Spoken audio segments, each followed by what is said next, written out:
ভাই তোমরা বিশ্বাস করো আর নাই বা করো, আমার মন ভীষণ খারাপ, কারণ তোমরা জানো আগামী 17 এপ্রিল আমি থাইল্যান্ডে থাকছি বাংলাদেশকে রিপ্রেজেন্ট করার জন্য ইন্ডিপেন্ডেন্ট প্যাজেন্ট।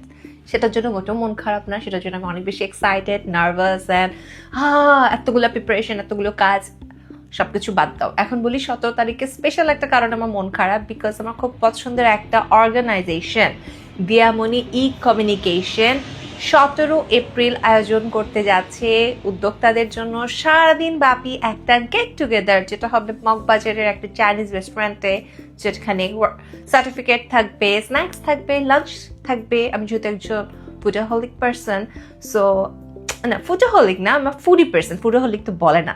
সো যাই হোক, আমি যেহেতু একটা ফুডি পার্সন, আমার কাছে মনে হচ্ছে আল্লাহ কতগুলো খাবার মিস করে ফেলবো। যদিও এখন প্যাজেন্ট প্রিপারেশন অনেক খাবার খেতে পারছি না, তার চেয়েও বড় বিষয় হচ্ছে গেট টুগেদার মিস করবো। বিকজ তোমরা যারা আমাকে ফলো করো তারা জানো যে আই লাভ গেট টুগেদার, আমি সবগুলো গেট টুগেদারে যেয়ে সবার সাথে ছবি তোলা পছন্দ করে। বাট আমি যেতে পারছি না, তো কি হচ্ছে, বাংলাদেশের অন্যান্য সেলিব্রিটিজরা তো ডেফিনেটলি যাচ্ছে। সো তুমি কেন অপেক্ষা করছো? তুমি তাড়াতাড়ি দিয়ামণি কমিউনিকেশনের পেজে যাও, রেজিস্ট্রেশন করে ফেলো, সো দ্যাট তুমিও যেতে পারো আর আমাকে সুন্দর সুন্দর ছবি পাঠাতে পারো, যেগুলো আমি বিদেশে বসে দেখে দেখে এখানে একটা দুঃখ পাবো। সো চলে যেতে পারো আগামী 17 এপ্রিল দিয়ামণি কমিউনিকেশনের গেট টুগেদারে। Bye bye.